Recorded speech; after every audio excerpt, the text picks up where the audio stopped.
What is up, everybody? Andrew Cooper here on the Alarm Fantasy Football, your 2024 FSWA Writer of the Year and owner of the quietest keyboard in the entire industry. Alongside me, the great, the legendary Howard Bender, the Roto Buzz guy, the award-winning radio host. Bender, what's happening, brother? How we doing today? Did you just open the show flexing our awards muscles there? Is that what you're Had doing? to. Dude, we're doing running backs today, baby. You got to flex them. I also quietly mentioned my super quiet keyboard that is just, it's best in the business. So, Wait, we're doing running backs today? I thought we were doing wide receivers. That's why I wore my SMU shirt for Rashee Rice. nope, No?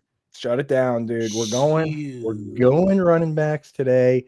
Everybody wants it. We did quarterbacks last week, running backs today. Next week, we'll do wide receivers, and then we'll round it out with the most important, most pivotal position in all of fantasy football, the tight ends. Thank you everyone for popping in today. Fatty, what's happening? Dynasty Dave, get those likes for look at a lot of likes for Lainey. You know what? She's been feeling under the weather. So the fact that the likes are pouring in for my daughter Lainey, very, very nice, you guys. We need it. But we got to get going quick on this, Howard, because I was going through and like kind of figuring out what running backs to put in this group or not. We're doing like the top couple tiers. And, maybe we'll do a sleeper episode later. I had to put 40 or so guys in here because you can't leave a couple of these guys out and have a real discussion, in my opinion. So why don't we jump right into it? Big news yesterday, just so in case everybody doesn't know, the big news over the last couple of weeks for running back. Howard, you want to hit him with it? You're a sweet guy. No, I don't. My sweet baby, poor RJ Harvey is now sharing the backfield with J.K. Dobbins. So, but here was my take on it, because it doesn't upset me, because I knew it was always going to be a shared backfield situation. You knew it was going to happen, whether it was Harvey with McLaughlin or whether it was Harvey with Estime. It was still going to be a shared role. Now you're staying in a shared role.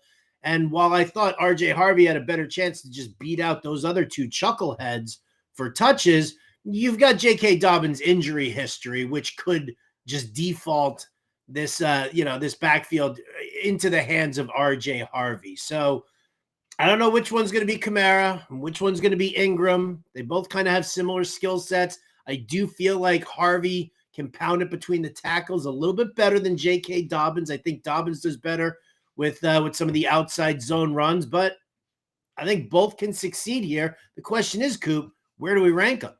Right. That's the thing. And we're going to get to that today. I'll tell you the injury history for J.K. Dobbins that Howard's talking about, he missed his senior season of college because he broke his fibula.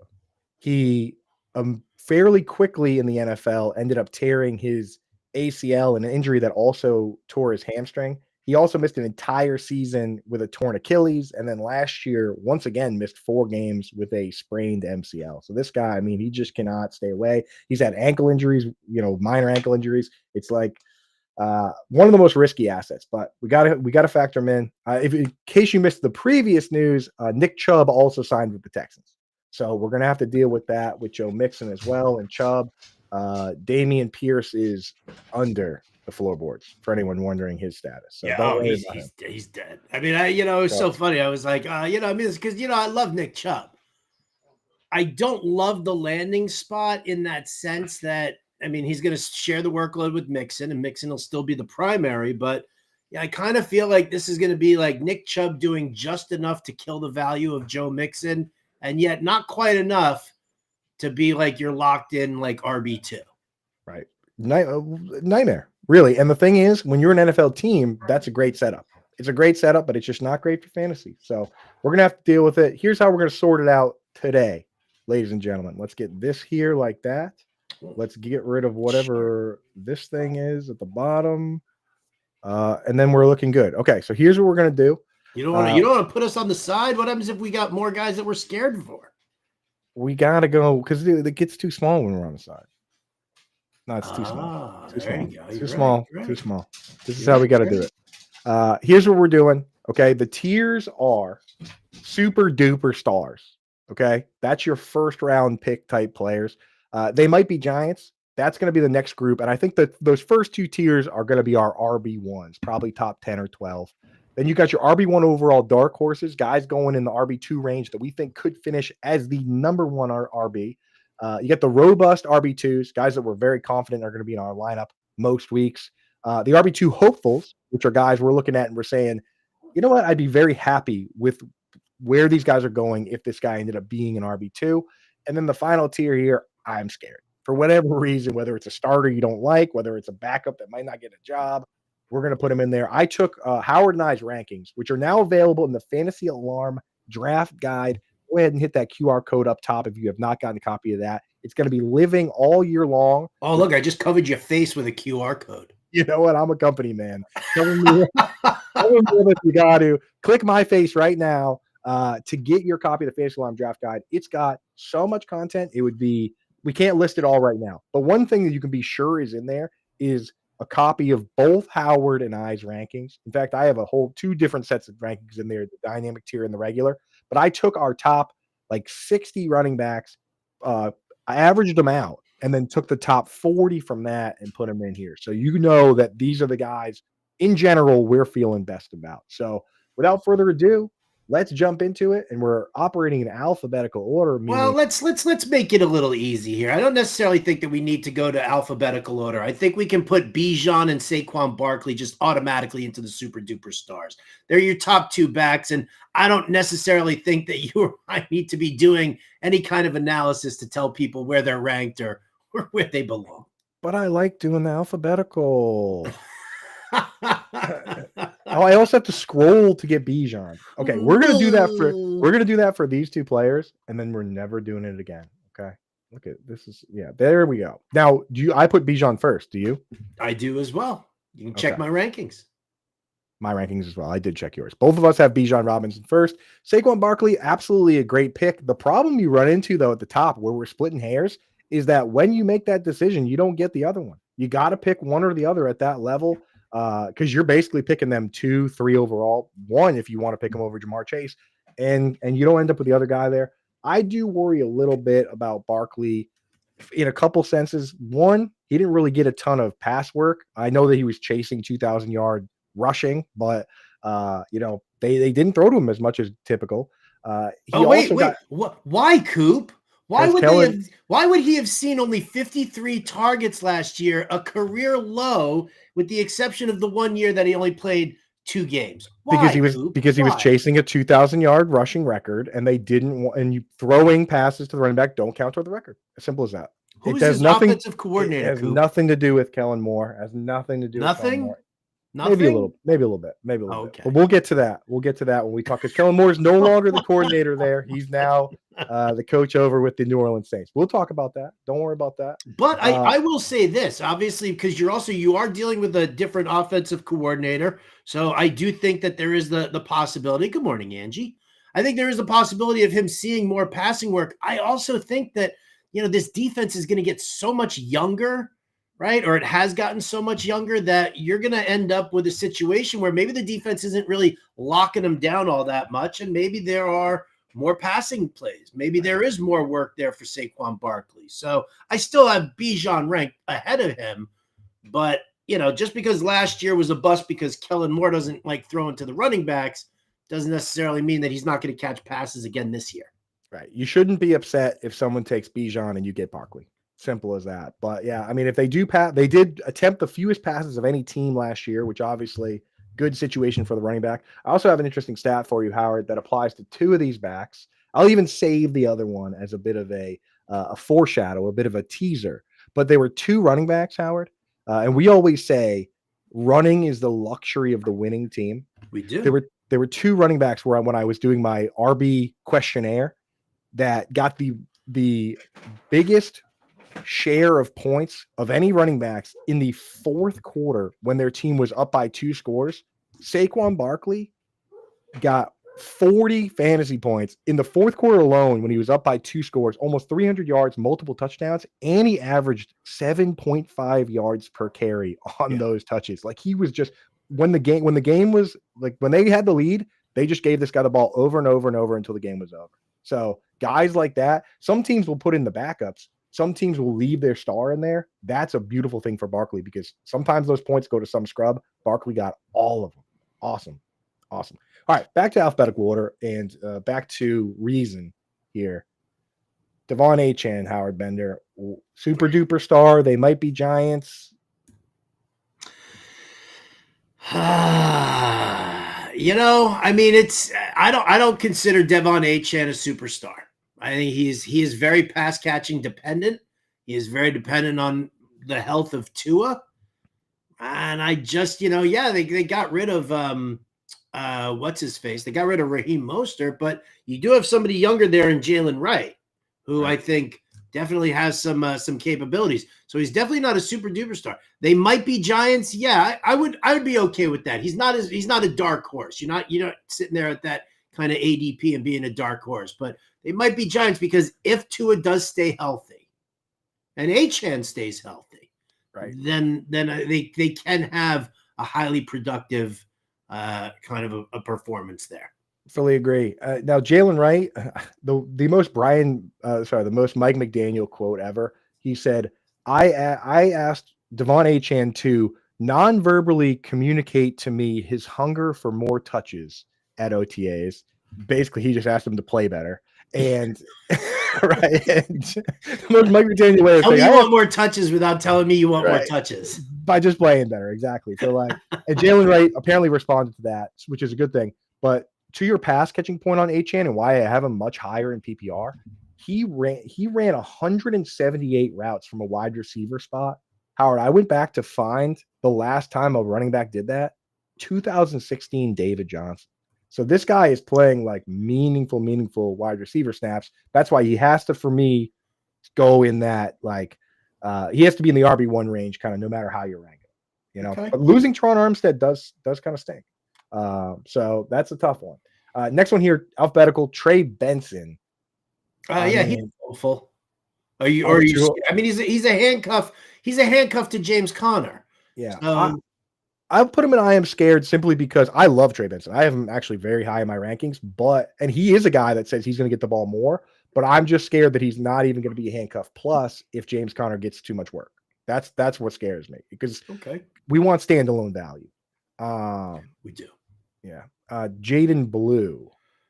That's an RB2 hopeful for me. I am not scared. I mean, I could, and you know what? I mean, go scroll down and grab Javonte Williams and just put him in there in the hopefuls as well, right next to him, because I don't know who's going to see the ball the most. I think that, I think you could be looking at a strong 50-50 split with the way they do it. I mean, Blue can catch passes. Javonte can catch passes. Schottenheimer likes to throw the ball all over the place. So I'd kind of pack them both up together as one of them's going to emerge with more value than the other, but not enough, I think, to even be like a robust RB2.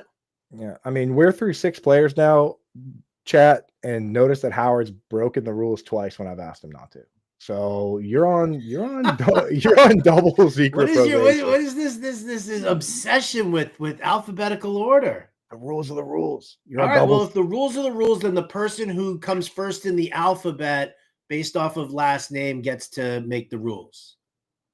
No, that's definitely not how the rules work. There's only 2 rules. There's only 2 rules. The 2 rules are we go in alphabetical order, and the other rule is that each one of us gets a veto if we want to use it to move a guy in either out of or into a spot, and you cannot veto a veto. You cannot triple stamp a double stamp. So those are the only 2 rules. Well, then you should have vetoed my going out of order thing here. Because you've already done it twice. Trying to tattle on me to the chat like that, huh? You little tattletale? Is that what you want to teach Laney to be, a tattletale? Skinny's got my back. Skinny, you got my back, brother. Skinny don't got your back. He does, dude. All right, back to alphabetical order. Chase Brown. Now this one's interesting. He's not a super duper star, but I feel like he definitely has RB1 overall potential. So he's got to go somewhere in here, right? Well, and I'll tell you what, because that's one of the questions that I have about that backfield. Is this Chase Brown's backfield completely to lose, or are we going to see Samaje Perine, Zach Moss, or even Taj Brooks kind of step in there? I don't think that's strong competition for him. I think he might be a giant.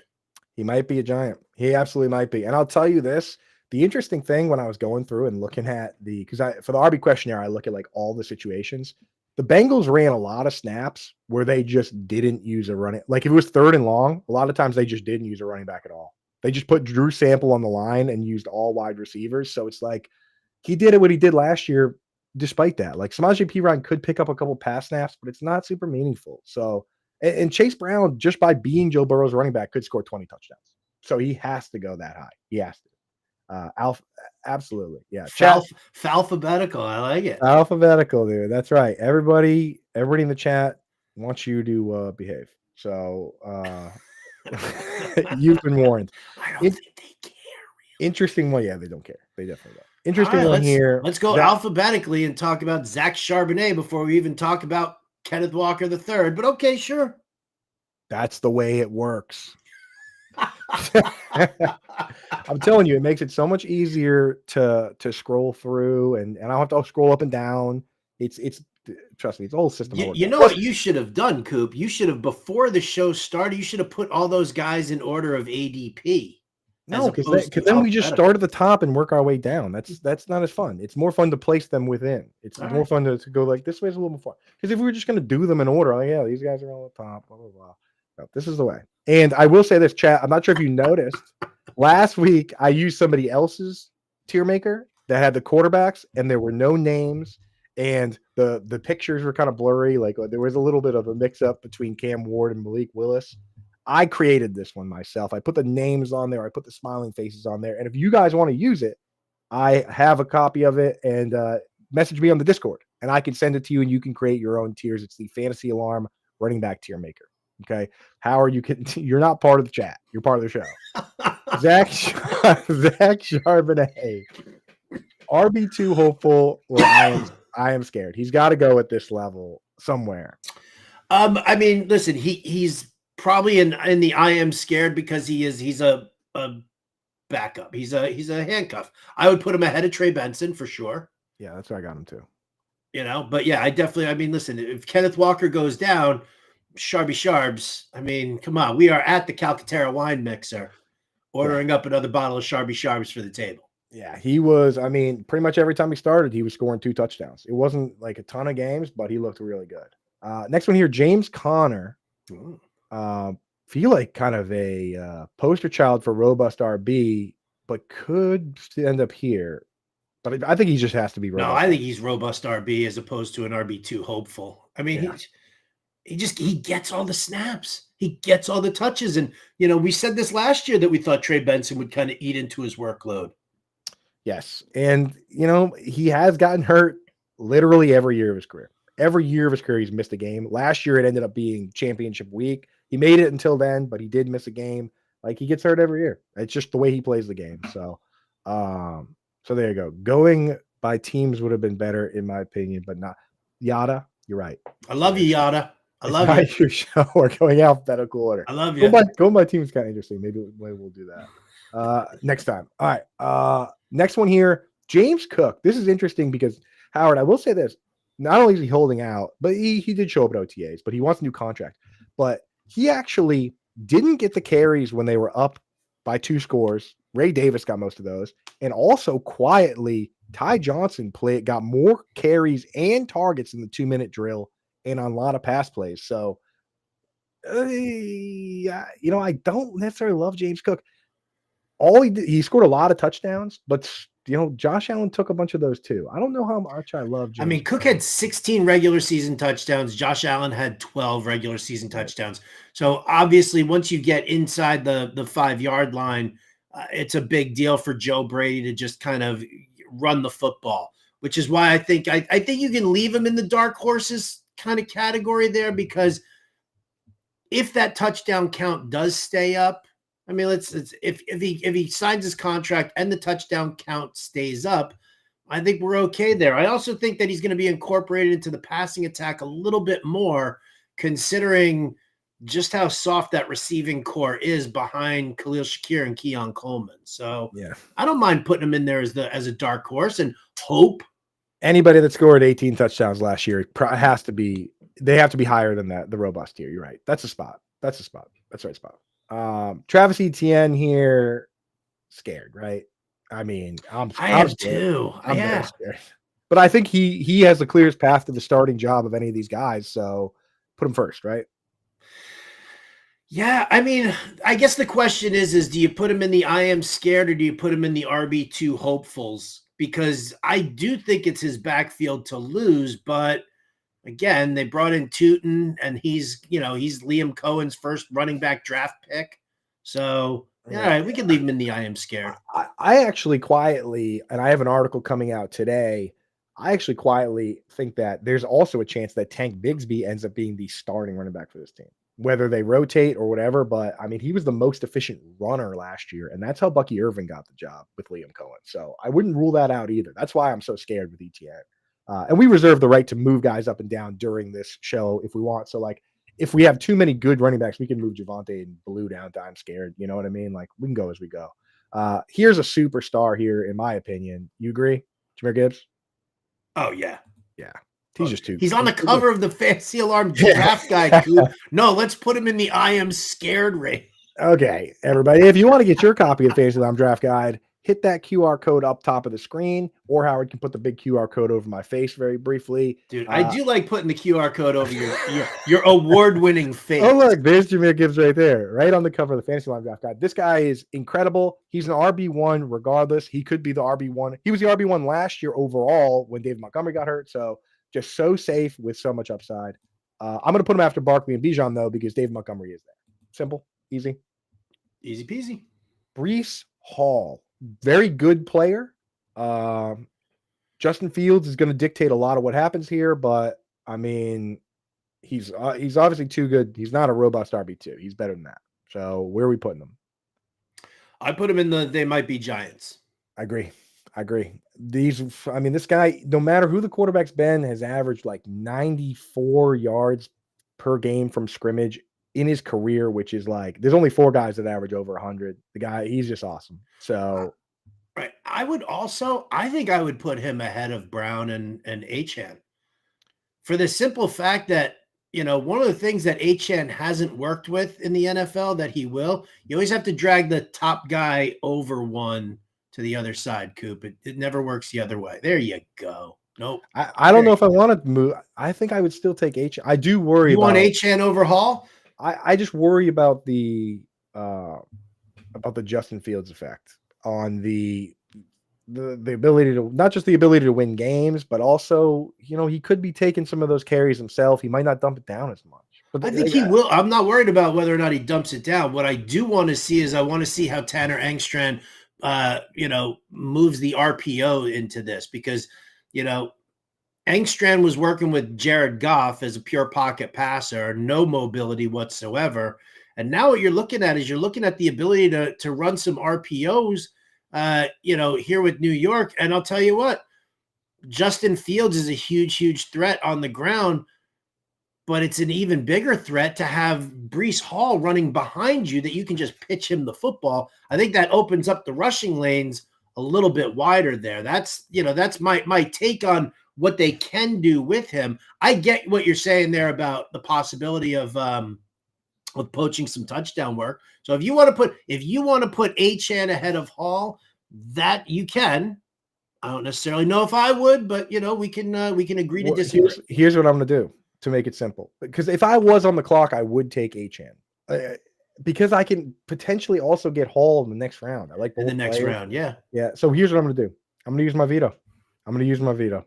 And that way it's on record that you disagreed, but that I am going to put Achane there. Oh, I don't think you need to use your veto for that. I think vetoes should be for like levels, not for different tiers, not for like position inside the tier. Dude, look at this. This show went from, the early on, there was maybe a little toxicity, maybe a little argumentation. Now we're finding a friendly stride. Now we're finding the friendly stride here. Now that I think of really going alphabetical order has really smoothed things out.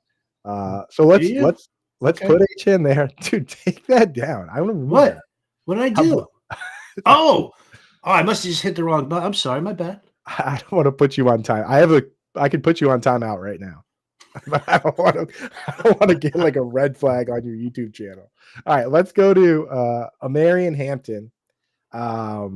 This is kind of a tough one because he obviously could be so good that they can't keep him off the field, but they also have Najee Harris. And Amarian Hampton, 226 pounds, of course he lands in one of the few backfields that has a dude that's 232 pounds, and he ends up being the smaller back behind Najee Harris. So I don't know. I think he might have to go in hopefuls.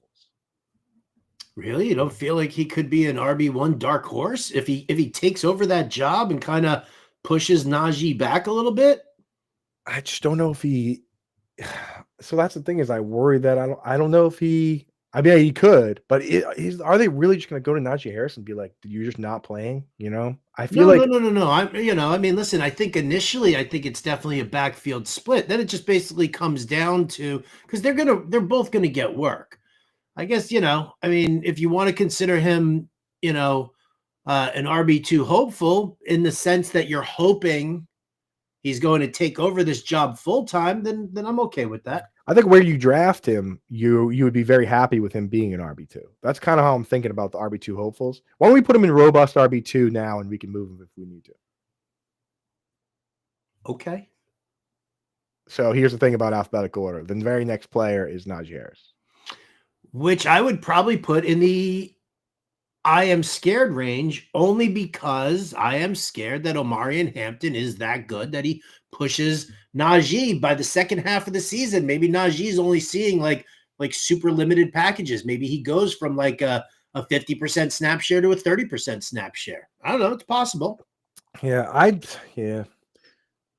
I feel like he's more in this hopeful range where it's like you're drafting, hoping he'll just be the starting running back, just like Jaden Blue and Javonte Williams. Like he could just be the starting running back all year. Jim Harbaugh is an old school coach, man, and he is a big bruiser. Like he might just start and get those touches, and Omarion Hampton might just mix in and they both get touches. But I don't know. There's really definitely a world where they like Najee Harris a lot. I mean, listen, of course they like Najee Harris a lot. You just paid that dude $9.5 million with $5.5 million of that guaranteed, right? $4 million in incentives there. So like that's the question. It's up to Omarion Hampton to really step up in the first half of the season for the Chargers to then turn around and say, you know what, we got like $4 million in incentives here. We're good with Hampton. So that's the only part that makes me a little bit nervous, is that they turn around, they play the money game in the second half if Hampton steps up. Would you draft, if you're on the board, would you draft Najee Harris or one of the Cowboys? Oh, I would draft Najee. So yeah, we'll put him right there then. Boom. Simple. Next guy here, RJ Harvey. Mm. 2 days ago, he would have been right here for sure. 2 days ago, he would have been right here for sure. Now, I still think he is. I still would like to put him here. But I'm gonna go look here real quick, because I know where I said that I was gonna move RJ Harvey to. I haven't done it yet. I'm just curious because your rankings came out today, right? They should have been out yesterday, but they're up regardless. I updated both copies. They might have come in a little later. I was busy on the old show, but I just want to take a quick gander here. Let's see where you ranked them and who you ranked them around. You have RJ. It's so funny. You have RJ Harvey at 17. I've got him at 18. Right. And I was thinking about, like, now here's the question. Are you thinking about, like, I mean, you're fine with him there. You like him better than Chuba Hubbard and James Conner and Joe Mixon, right? Oh yeah. So I think he could have. Here's why I have him there, is that I think this could be a situation just like we saw. So Sean Payton, right, drafted. They had Adrian Peterson and Mark Ingram. They drafted Alvin Kamara in the 3rd round, and Alvin Kamara as a rookie finishes RB3 overall. Right. Dan Campbell worked with Sean Payton for 4 years. They had David Montgomery. They drafted Jahmyr Gibbs. He also, as a rookie, had a monster year. I just think that J.K. Dobbins is not the threat. He's definitely not Mark Ingram. He's definitely not David Montgomery. I think that he's not the threat to this Joker type role that some people are making him out to be. I think RJ Harvey might just still have crazy upside. And J.K. Dobbins might be fine too. I think the Broncos are a good football team. I think the Broncos are a great football team. So that's why I have him the RB1 dark horse. And we can just have him as the last guy in that group and move guys to the left of him a bunch, and then we'll feel better. How it all falls out. But I'm with you there. All right. Who's next? Travion Henderson. Oh, the next James White, according to every Patriots fan. Yeah. And he's got to go, for me, even though people are drafting him high, I think that he's a guy that where you're drafting him is probably too high. I would just be happy if he's an RB2 in fantasy. That's where I live with him. Because that's kind of what James White was besides the 1 year James White went crazy and was RB like 7. A lot of times you were getting RB 18, 19, 20, 20, sometimes he's 26, sometimes he's 18 because he catches passes. And that's what I kind of feel about this guy. And I think that I would draft him ahead of Najee Harris and he goes in this tier. Do you disagree with that assessment? I don't disagree with that, Andrew. Perfect. How do you feel about this guy? The king, Derrick Henry. Super duper stars. We're always waiting. We're always waiting for the other shoe to drop, and Derrick Henry can't possibly get this workload, and blah, blah, blah, blah, blah, blah, blah. I don't know if you saw it, but he's a huge Adam Sandler fan. And Dan Patrick promised him that if he rushes for 2,000 yards this season, that he'll be in the next Adam Sandler movie. And Adam Sandler doubled down with it, did a video call to Derrick Henry, and confirmed it. Okay. Move him up. Move him all the way. Put 1-1. Put him ahead of Bijan and Barkley now. Yeah. Here's the thing. Derrick Henry he's never been a pass catcher, so I don't care that Justice Hill gets that work. That's fine for Justice Hill. It makes Justice Hill a handcuff plus. The thing about Derrick Henry is that people were worried Lamar Jackson would take the goal line carries. Lamar Jackson had 0 carries inside the 5-yard line. Derrick Henry had 18. And earlier on the show, I alluded to another player that got 40 points in the fourth quarter with a 2-score lead alone, which is a fairly specific scenario. That was Derrick Henry. Saquon Barkley and Derrick Henry were putting the nails in coffins in these games. And there's something to be said about good players on good teams that just get every carry.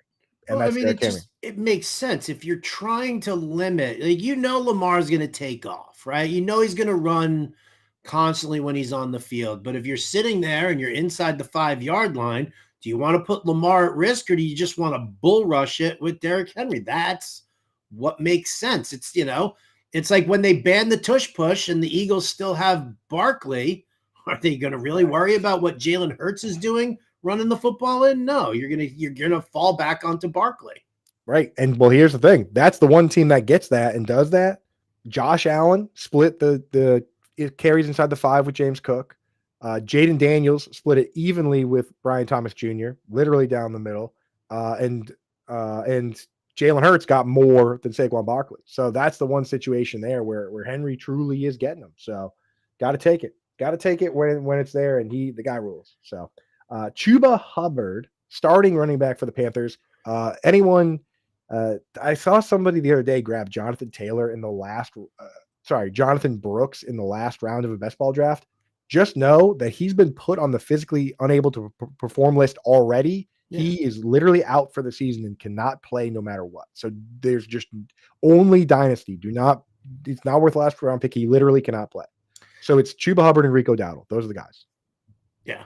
I guess, I would obviously take James Cook ahead of Chuba Hubbard. I might even take RJ Harvey ahead of Chuba Hubbard. I really do like Chuba Hubbard, though. Yeah, robust RB2. It's a Dave Canales system, right? That's who's calling the plays, and he likes sticking with one running back, and we saw that from Chuba last year. So I think he's definitely got that robust RB2 in him. I think that he could end up being the top guy in that category for us. I think him and James Conner are kind of the definition, right? Where you're like, this guy, when he's healthy, I feel great about starting him. Yeah. So there you go. Bucky Irving here. Bucky. I might also put him in this game. Yeah, I'm going to put him there too. I just think that Josh Grizzard is going to do a lot more passing and less running the football. Not to mention the fact I don't know what Josh Grizzard thinks of Rachaad White. Like we saw Liam Cohn was like, I'm just going to stick with the one guy, right? Because Rachaad White, you saw all his metrics, and he just wasn't an efficient running back at all. You've got Bucky Irving there, but it's a change in system. You drafted Egbuka, which while you still have Godwin, Evans, and Jalen McMillan, that just tells me that Grizzard wants a little bit more of a high-flying offense. So yeah, I put Bucky there at robust RB2. I'll tell you this, Howard. I was surprised when going through and doing my research. Bucky got like all those targets he got, he is a good pass catcher, was one of the better pass catcher backs coming out in that class. He got like all those targets on first and second down for the most part because Rashad White was playing on third down. Rashad White was playing in the 2-minute drill. And when they had a late lead, it was Rashad White and Sean Tucker that were getting the carries. They were giving Sean Tucker. Yeah, they were giving Bucky kind of the RB1 treatment where when they got the lead, they took him out. Same thing with James Cook. With James Cook, dude, Ray Davis had far more points when they had a lead in the fourth quarter than James Cook did. So, and that matters for fantasy. It really does. When you're splitting hairs, it matters. So I do worry about that. This guy here, RB4. So the top 4 RBs in carries with a late lead were Saquon Barkley, Derrick Henry, Chase Brown, Josh Jacobs also got a ton of carries in those situations. Emmanuel Wilson got a couple. I'm thinking this guy's kind of a giant to me. Yeah, I agree. Over Chase Brown or after Chase Brown? It's kind of funny. I think that I would probably put him. I think I might put him after Chase Brown, just in the sense that, here's the big question: Are the Cincinnati Bengals, is their defense going to be so bad again that they are going to be in passing mode throughout the second half of the game? And that obviously that means, yes, he's looking downfield, but I think that there's maybe more designed screens for our boy at Brown to get some extra work there. So I might put him a little bit ahead of Jacobs if it's a PPR format. So standard format, Jacobs goes before. I should have clarified this 35 minutes ago, but I was going based on half PPR, where we both have Jacobs at. Then Jacobs, yep. We do both have Jacobs at. So 35 minutes in the show, there is actually a third rule that it's a half PPR. All right, next guy here, Ashton Genty, and this one's tough for me because can we put a guy that's never played in the NFL in the super duper stars tier? No, we can't. I agree. So, but he goes to the top of the might be Giants because he could be. Saquon Barkley as a rookie was the RB1. He caught 91 passes and had 2,000 yards from scrimmage. Zeke Elliott, also very, very good rookie. So I think he could be the RB1 overall, but can't put him there yet. Got to earn it. Caleb Johnson, another rookie.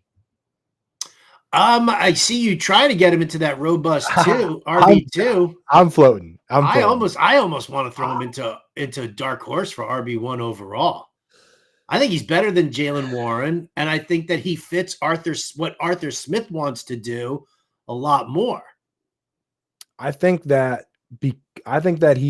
both players will play. I think he takes over the Najee Harris role right away, and Najee Harris 4 years in a row, 1,000 yards.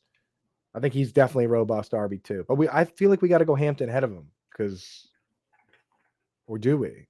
I would draft Hampton. I don't know if I would. I mean, because of where the ADP is at, I would draft Hampton over Johnson if I wanted, to have at least one of them and just kind of guarantee it. But that's just ADP wise. I think that, again, they're two very high volume rushing offenses. Yeah. So, for half point PPR, I guess Hampton kind of fits there a little bit better. Yeah, I think that's the right spot. I think that's the right spot for both. Johnson, I think, because Warren still could keep the pass work. He's a great pass blocker. And Aaron Rodgers is gonna make sure that the pass blocker, you know what I mean? So I feel like Jaylen Warren's gonna keep part of his role no matter what. That pass block, obvious pass downs, but that doesn't really matter. Like as long as Rodgers doesn't treat Johnson like he treated AJ Dillon, then okay. Yeah, exactly. I don't think that'll be the case. I think Johnson's a better player than that. I watched him slap AJ Dillon in the helmet near the huddle and just send him out back to the sideline.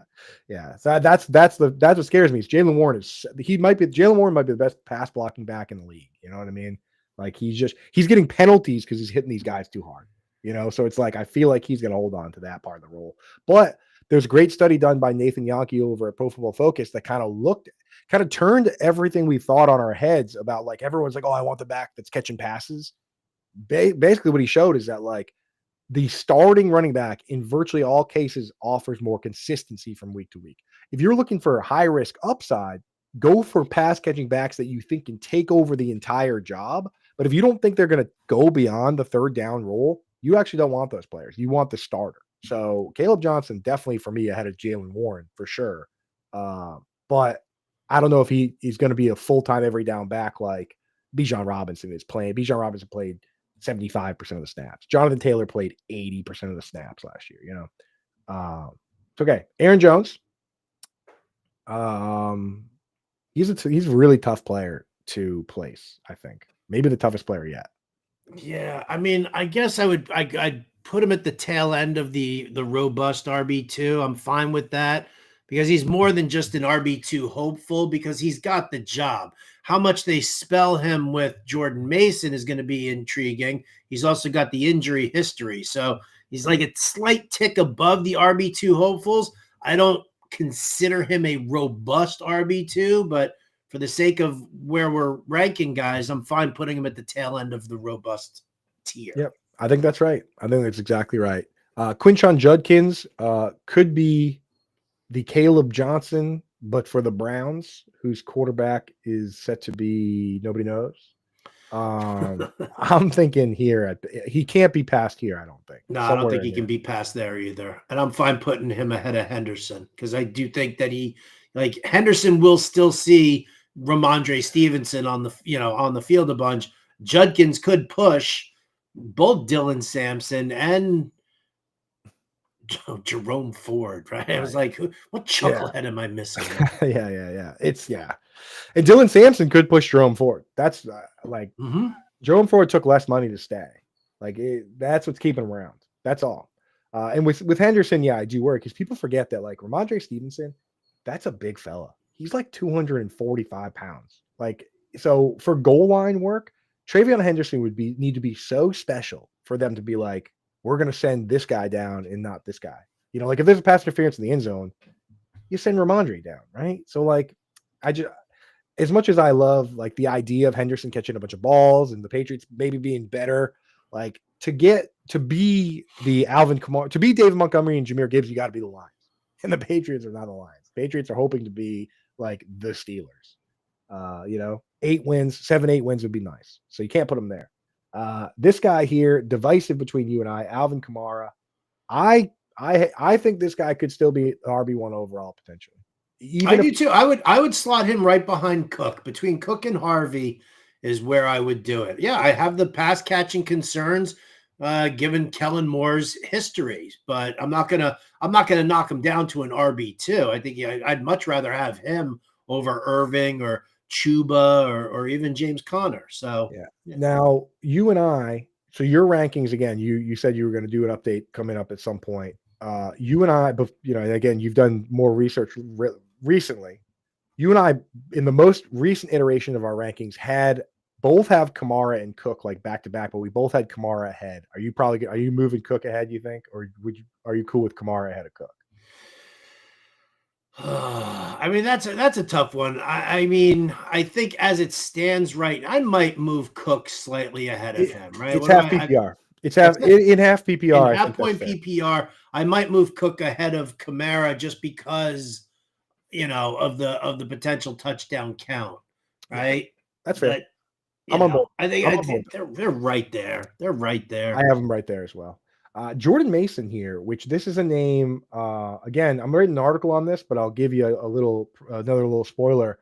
There is a possibility that maybe they do a 1-2 punch. And when you do a 1-2 punch, the better runner and the ground guy usually starts. So there's a world where Jordan Mason maybe starts and Aaron Jones is the pass down back, or there's a world where Aaron Jones starts and plays on third down and Mason just kind of pops in a little bit, but it's not a crazy thought. But I think Mason goes and I am scared, right? I think so too. He might not do anything. Would you rather have Benson or Mason? I think I'd rather have Mason. I think there's an easier path to touches for Mason. Mason or Sharps? Sharps. Yeah, good. Because I'm going to have Kenneth Walker. Okay, let's put this guy here, right here. Sure. And then we'll move along, right?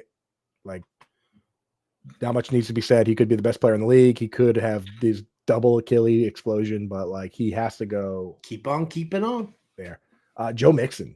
Tough name now all of a sudden. For those that didn't see, Nick Chubb signed with the Texans. So I moved Mixon down a bunch. I mean, I'll stick him in the robust RB category here. I'd put him behind Connor, yeah, I'd put him ahead of Hampton, behind Connor. I think that's exactly where I have him. So that's a good spot for him. This guy, next guy here, David Montgomery, probably the definition of robust. I mean, if you look up robust RB2 in the dictionary, this guy, right? Yeah, but I would put him behind Hubbard and Connor. So he goes in the. That's what I mean. In the middle of the robust RB2 tier is where Yeah. the most robust of the robust. I would think I would take Mixon ahead too, probably. Maybe not now. No, I mean, I probably would as well, because we did see, when Montgomery got banged up, we did see Gibbs get, all the work. And then when Montgomery did come back, yes, he was folded in still, but Gibbs was still the lead. Like, that was the first time that we really saw a lead running back as opposed to closer to a 50-50 split. Right. And I got a cat who just can't get enough of this RB talk. Fired up, dude. He's fired up, playing by the rules. The Dave Montgomery, what makes him such a good pick is that you can find us in if you're in a 12-team league with 2 RB spots and a flex, he's going to be in your lineup. And if Jahmyr Gibbs gets hurt, he could be one of the best running backs in the league. It's as simple as that. Like, he is like we need a stronger word than handcuff plus. You know what I mean? Like, he's like just an RB2 with injury benefit, monster injury benefit upside, right? Yeah. So he's a good pick. He's a good pick. I want to get, what are your thoughts on Isaiah Pacheco, man? I'm having a hard time with this one because he got hurt. He broke his leg. And now everybody's saying this offseason, the big narrative this offseason, Howard, is that he lost a ton of weight because he couldn't work out. And then he came back and he was like underweight and was not being able to play the way he likes to play. And that's why Kareem Hunt played so much. But they also signed Elijah Mitchell. And I don't know, man. Where are you at with this guy? I'll probably put him in as a right there, right behind Jones, as a robust RB2. He is the lead back there. I know you got Kareem Hunt and Elijah Mitchell, who are, basically going to fight it out for, RB2 touches, and I think that that's kind of where it's going to be. I don't think Andy Reid wants to rotate in 3 guys, right? Agreed. I don't think what's that?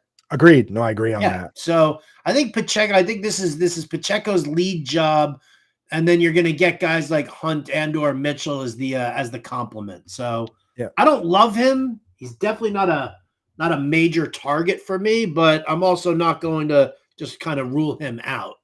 Right. And I think that you're right. He probably does have to go above RB2 hopefuls. He could be in there. Like, if you draft Isaiah Pacheco and he's an RB2, I would be happy. So he's on the line there. I think that's a good spot for him. Maybe we'll move him down if that tier gets too big. Tony Pollard. I'm going to put him as an RB1 dark horse. Ooh. So because he's got a rookie quarterback. And yeah, Tajay Spears is there, but I still think that Pollard might be the guy who just sees that whole, that lead touch. I don't necessarily know if I want to put him into yes, he could be a robust RB2, but I think there might be a higher ceiling for him in a passing format. I agree. But I think if we do that, we got to do this. Okay. Because I would definitely, that's fair. I would definitely take Bucky Irving before him. But Pollard has that upside that some of those other guys don't have. New quarterback coming in could change a lot over there.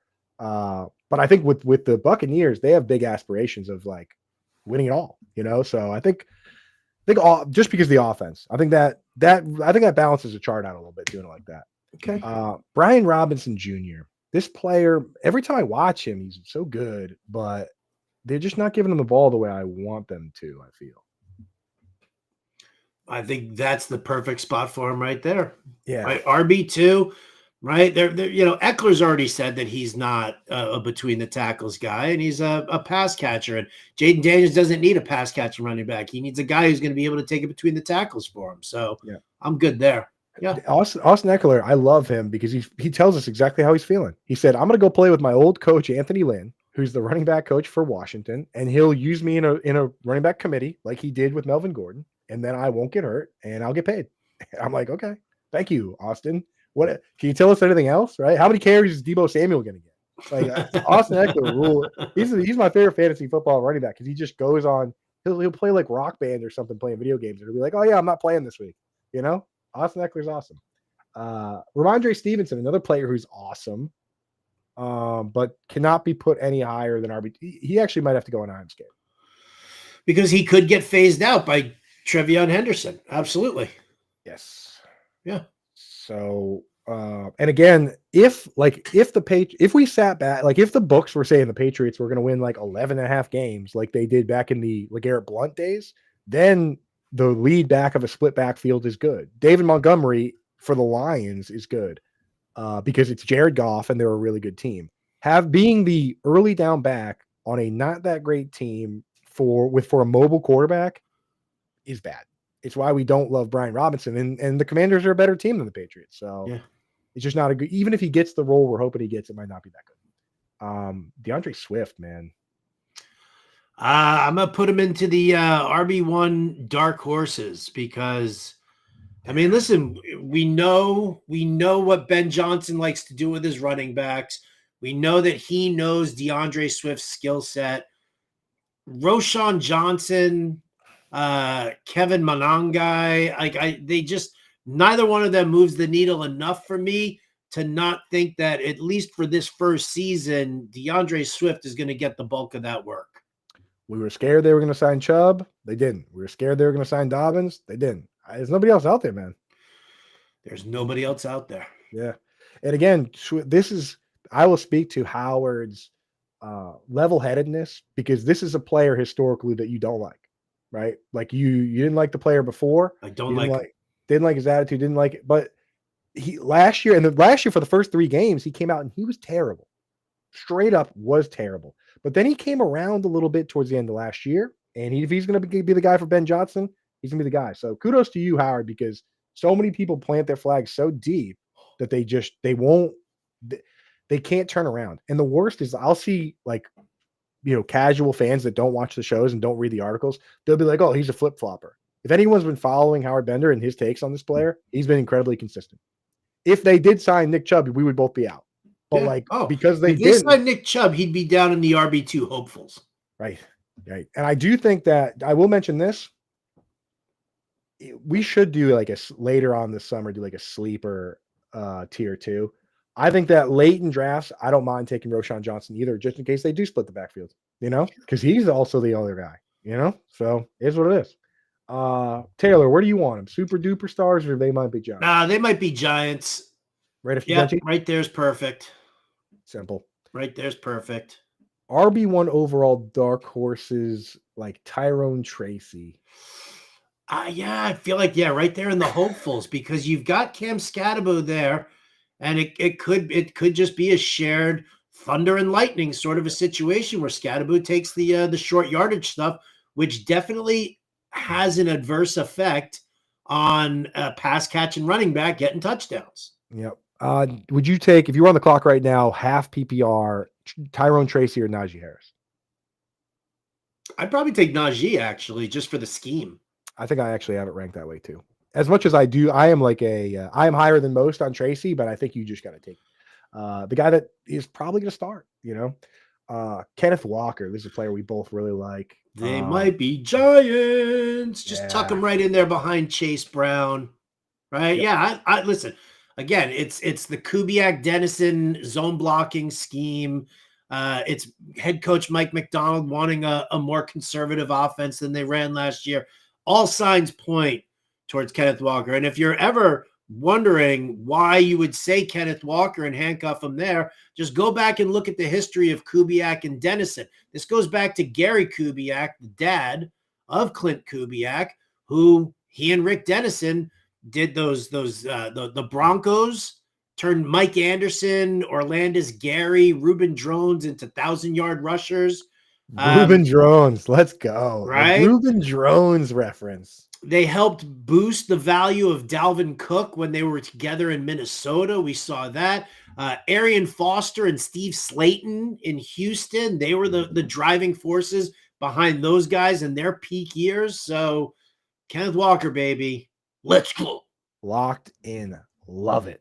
Love it. And when I don't get Kenneth Walker, I will circle. If somebody snipes me on Walker, I will circle back and take Charbonnet. Yeah, I'm that asshole also. I am 100%. Yeah, I am very spiteful. There are two handcuffs who I absolutely do that to all the time, and that's Charbonnet and Isaac Garendo. Yes, yes. Oh my goodness, dude, Garendo. I mean, because they got rid of Mitchell, they got rid of Jordan Mason. They didn't even have to. They had Mason. They had Mason on a deal. Howard. It was a the restricted free agent deal where they could have kept him for like $3 million, or if they really wanted to make sure they kept him for $5 million, it's like wouldn't have been a problem for them to keep him. They traded him. So good news for Garendo. Jalen Warren here. Yep. Right there. Scared. RB hopefuls. No, put him in the hopefuls, especially if he's, if he grades out as being one of the top pass blockers, Rodgers is going to sidle up to him. Yeah, he is. And then the last one here, which I think is going to complete the chart really well, is Kyron Williams, which because he got 87% of the snaps last year, which led every player by far. Second most was 80%. He has to have RB1 overall upside. If he's going to play 90% of the snaps, so he's either in the dark horses or the Giants. I don't know if I put him with the Giants. I think I put him in here. I don't mind putting him with the Giants because he is the lead guy. He is. Jarquez Hunter, Blake Corum, whatever. Those guys are they're gonna back it up. Usage is everything with the running backs, and if you've got a coach like Sean McVay who just wants to use one guy, I'll give Kyron that spot. The only problem I have, which I'll get over, is that puts 13 people in the top two sections, which is that's more than 12. But I'm over it. I'm already over it. I think that's but you're talking about first and second rounders here, right? All of these guys are first and second round. Kenneth Walker actually falls into the third round for a lot of people's drafts, but everybody else there. I mean, we've got Genty over there, and they might be Giants, and he's going ahead of McCaffrey and Henry in most drafts. So I think we're okay there. This is right. I like it. All right, folks. I mean, that's it. I love this exercise because you really also get an idea of the ceiling and the floor too. We go through, we have a debate. If you enjoyed this, do us a favor, hit a like, hit a subscribe. If you want to know exactly how we think all summer long, grab a copy of the 2025 Fantasy Alarm Draft Guide. Go ahead, Howard. One more time. Put that QR code right over my face. Oh, right over your dumb face. Right over my dumb face. Right over your dumb, stupid face. Yeah, okay. You didn't have stop adding adjectives. If you want my dumb, stupid faces rankings, they are all available. Oh, damn! Look, you can't do the comment and the QR code at the same time. Oh, that's a real shame, Howard. Go and get your copy of the Fantasy Alarm Draft Guide, available now. Howard's rankings, my rankings. The RB questionnaire, which I use to break down it literally has all these guys in the chart with what they do, and it has comments on every single backfield and who's going to do what. Took me hours and hours to do this, along with a target totem poll, millions of things. Howard's coaching systems is coming out soon, where he breaks down every single system so you can sound super smart in front of your friends. We've got all that stuff is up now. The Fantasy Alarm 2025 Draft Guide, and when you get it, it's not just like one thing you get one time. You get access to everything we do all summer long. So make sure you're getting every update. Yeah, I mean, listen, you're getting every update. You're getting the cheat sheet, Coop's best ball cheat sheet, my season-long cheat sheet. Our rankings are continuously updated. I mean, it's like this might be the earliest that Fantasy Alarm's ever brought the draft guide out front. So we've got like good solid 2.5 months of more content, further adjustments, everything else that needs to happen here. You're not going to find a place that's more on top of all the massive changes that you're going to see over the next 2 months. Right. And people always ask, when is your tight end series coming out? The tight end series is part of the draft guide, but the yin and yang tight end rankings, an early look at it, is in the dynamic tier rankings. You can have the yin and yang tight end rankings right now. So go get your copy now. Everyone else, I know a lot of people who are already members here. You can get it already if you're already a member. And do us a favor, hit like, hit subscribe. Next week, we're doing the same thing with wide receivers. Then we're going to hit the tight ends. Thank you so much for joining us. I'm Andrew Cooper. He's Howard Bender.